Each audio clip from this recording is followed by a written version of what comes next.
उत्तराखंड की सियासत में इन दिनों एक बार फिर गर्माहट देखने को मिल रही है। जहां विपक्ष सत्ता पक्ष पर हमलावर हो रहा है, वहीं सत्ता पक्ष विपक्ष को आईना दिखाने में जुटी है। विपक्ष ने कई समस्याओं को इंगित करते हुए सरकार की खामियों को गिनाया, तो सत्ता पक्ष की ओर से जेएमएम ने बीजेपी को आईना दिखाते हुए कई नसीहतें दे डाली। जेएमएम का समर्थन करते हुए कांग्रेस ने कहा कि बीजेपी 19 महीनों की चिंता न करे, बल्कि अपने पिछले 17 सालों का हिसाब दे।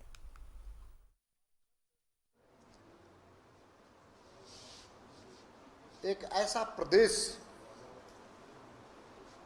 के रूप में लगातार 19 महीने में पूरे देश में चर्चित होने का काम किया है, जहां अराजकता ही अराजकता दिखता है। 19 महीने के शासनकाल अराजकता, कानून व्यवस्था की बात की जाए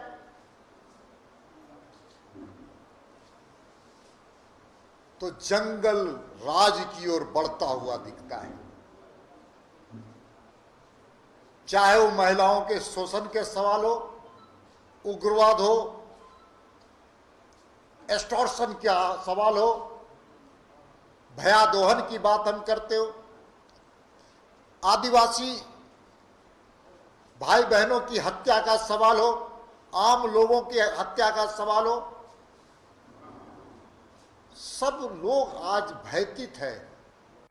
पूरे देश के परिप्रेक्ष्य में इस राज्य को देखा जाए तो विगत 19 महीने जिस तरह के माइलस्टोन इस सरकार ने स्थापित किए, जो बेंचमार्क अचीव किया, वो इनके कल्पना से परे है।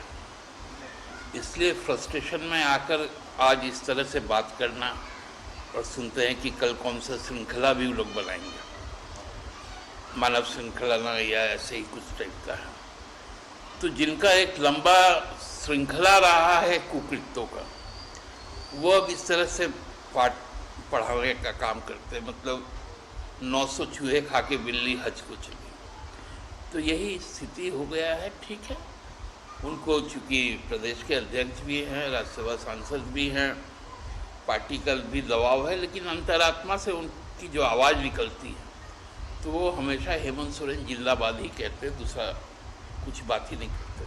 देखिए, मुझे लगता है कि भारतीय जनता पार्टी के अध्यक्ष माननीय दीपक प्रकाश जी की स्मरण शक्ति शायद छिन्न होते जा रही है। जिस 19 माह का वो जिक्र करते आ रहे हैं, या जिस 19 माह का जिक्र उन्होंने किया है, वो 19 माह उनके प्रधानमंत्री के दूरदर्शिता के कारण संपूर्ण देश और यह राज्य लॉकडाउन का दंश झेला है।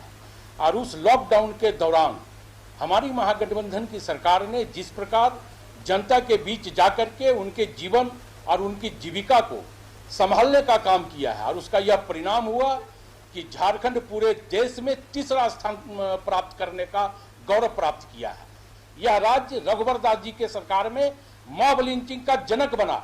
यह राज्य रघुवर दास जी के सरकार में दलितों को पेड़ में बांध करके जिंदा जला देने का, उनकी अराजकता का दूसरा प्रमाण बना। तो ये रघुवर दास जी, ये दीपक प्रकाश जी को पता नहीं। दीपक प्रकाश जी अपनी सरकार की नाकामियों को महागठबंधन की सरकार के ऊपर फोड़ने का काम बंद करें।